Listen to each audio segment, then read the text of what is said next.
चलो, तो work energy और पावर के बारे में पढ़ना है, ठीक है।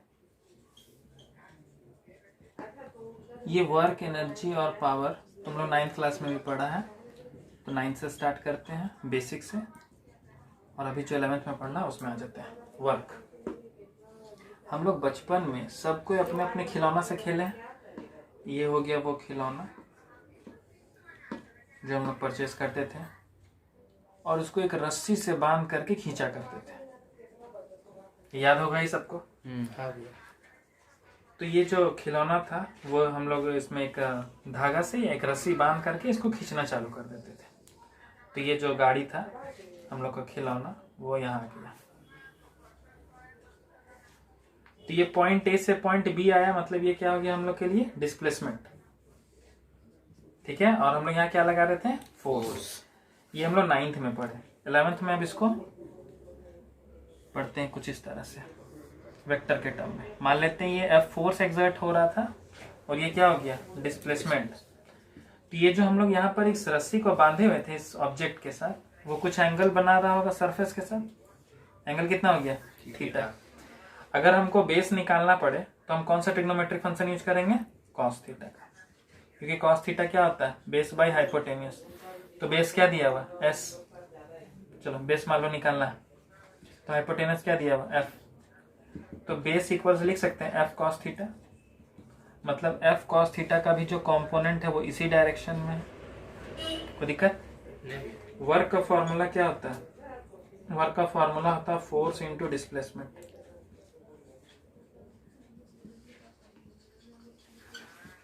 तो फोर्स कैसा है, F cos theta into S.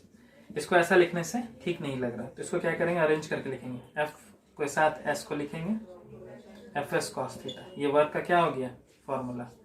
Work का फॉर्मूला क्या होता है, F S cos theta. 9th में हम लोग पढ़े थे, वहां हम लोग को सिर्फ बताया गया कि वर्क का फॉर्मूला जो है वो सिर्फ फोर्स इंटू डिस्प्लेसमेंट है। ये 9th में हम लोग पढ़े थे, लेकिन अब 11th में पढ़ रहे हैं तो उसमें वर्क का फॉर्मूला क्या रहेगा, वेक्टर के साथ और एंगल के साथ F work equal F S cos theta. याद रहेगा। इसका यूनिट क्या होता है वर्क का, वर्क का यूनिट होता है जूल, ठीक है। और दूसरा यूनिट हो जाएगा फोर्स का न्यूटन, और डिस्टेंस या डिस्प्लेसमेंट का यूनिट क्या होता है, मीटर।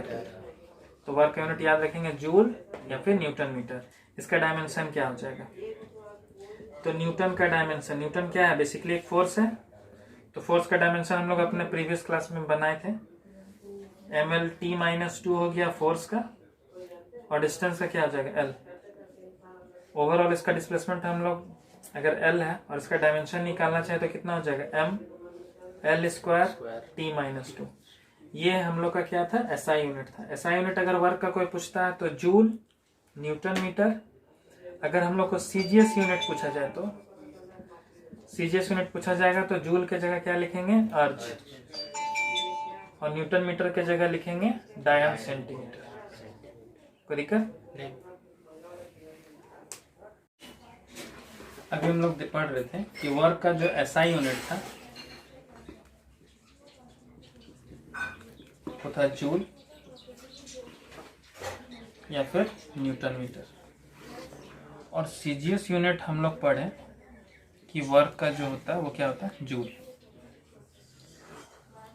हम लोग को 9th क्लास के में स्टैंडर्ड लेवल जो पढ़े उसमें पढ़ाया गया कि 1 जूल में 10⁻7 अर्ज होता है। अब इसको निकाल के देखते हैं ये कैसे आया। ये 1 जूल क्या है, तो पहले हम लोग 1 जूल का डिफिनेशन समझते हैं कि जब किसी ऑब्जेक्ट पर 1 न्यूटन का फोर्स एक्सर्ट हो और वो बॉडी का डिस्प्लेसमेंट कितना हो, 1 मीटर। याद रहेगा।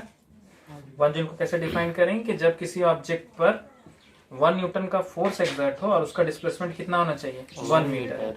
तो इसको हम कहेंगे कि यहाँ पर 1 जूल का वर्क एक्ट कर रहा है। CGS यूनिट जो है वो क्या होता है, अर्ज। हम 1 अर्ज कब कह सकते हैं, तो 1 अर्ज हम तब कहेंगे जब किसी ऑब्जेक्ट पर 1 डायन का फोर्स एक्ट करे, ठीक है, और उसका जो डिस्प्लेसमेंट है वो 1 सेंटीमीटर हो। दोनों का डिफरेंस पहले समझ लेते हैं। हम 1 जूल तब कहेंगे जब किसी ऑब्जेक्ट पर 1 न्यूटन का फोर्स एक्सर्ट हो रहा हो और उसका डिस्प्लेसमेंट कितना होना चाहिए, 1 मीटर। और 1 अर्ज तब कहेंगे जब किसी ऑब्जेक्ट पर फोर्स जो है वो 1 डायन का एक्ट हो रहा हो और उसका डिस्प्लेसमेंट कितना होना चाहिए 1 सेंटीमीटर। ठीक है, यहाँ तक तो कोई डाउट नहीं है? नहीं। अब निकालना हम लोग का है कि 1 जूल में हम लोग क्या समझ रहे थे कि 1 जूल मतलब 1 न्यूटन मीटर। तुम लोग को हम प्रीवियस क्लास में पढ़ाए हैं कि 1 न्यूटन में कितना डायन होता है, तो 10⁵ और 1 मीटर में कितना सेंटीमीटर होता है, तो 100 सेंटीमीटर। 100 सेंटीमीटर को हम 10⁻² सेंटीमीटर तो लिख सकते हैं। यहाँ तक तो किसी को कोई दिक्कत नहीं है? नहीं। 1 न्यूटन में क्या लिखें 10⁵ डायन, और मीटर की जगह क्या लिखें 10⁻² सेंटीमीटर। अब यहाँ पर 10⁵, 10⁻² दोनों का बेस सेम है, पावर क्या होगा ऐड हो जाएगा। 5/2 कितना हो गया 7 डायन सेंटीमीटर। 1 डायन सेंटीमीटर की जगह क्या लिखना है अर्ज, आ गया 1 जूल में 10⁻7 अर्ज। किसी को कुछ पूछना है? नहीं।